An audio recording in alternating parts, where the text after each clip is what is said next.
This assignment was made by Alex Rodriguez, Ferran Galimany, Albert Revilla, Marc Castel, and myself, Adrià Cama.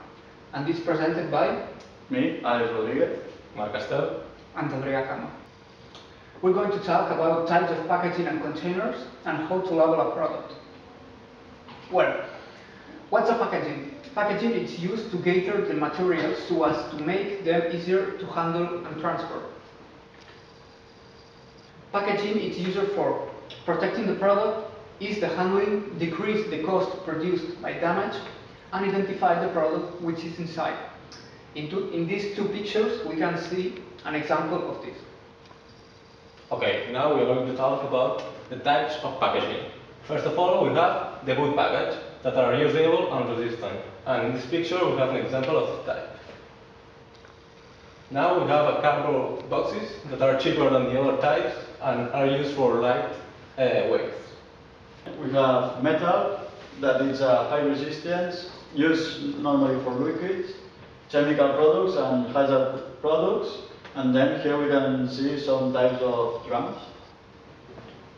Then we have plastic. Plastic is used for insulating products. And here we can see a box that is made of plastic. We have to move all these types of packaging. We have the pallets.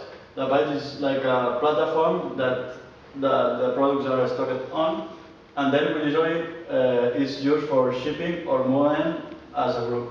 And then here we can see different types of pallets. Another type of packaging and containers are properly the container. This is a metallic box which is primarily used for ocean freight shipments. Okay, now I'm going to talk about what is a label. A label is a paper fixed on a material, on a product, in which we can find different information about it. We have an example of a label.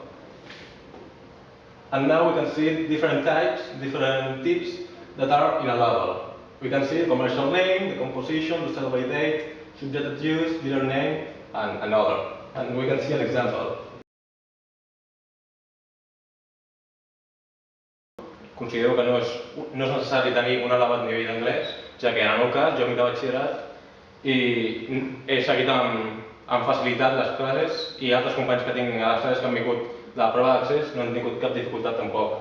Amb el nivell d'anglès actual que tenim tots aquí ens hem entès perfectament durant les classes.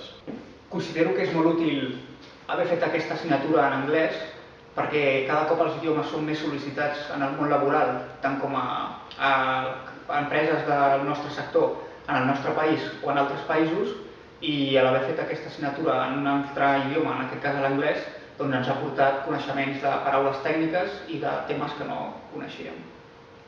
Bé, doncs crec que l'experiència que podem treure tant individualment com col·lectivament crec que és bastant satisfactòria, ja que és un àmbit que no estem acostumats a treballar per tot el tema de l'idioma, però que això ens ha fet desenvolupar noves competències per tal de poder tirar endavant l'assignatura, com podeu veure els projectes que s'han dut a terme en ella, i també de cara a un món laboral, ja que et permet desenvolupar-te a la manera d'expressar-te de manera més tècnica i altres coses que et puguin sorgir a la vida quotidiana, i ja que tampoc requereix que tinguis un gran nivell d'anglès.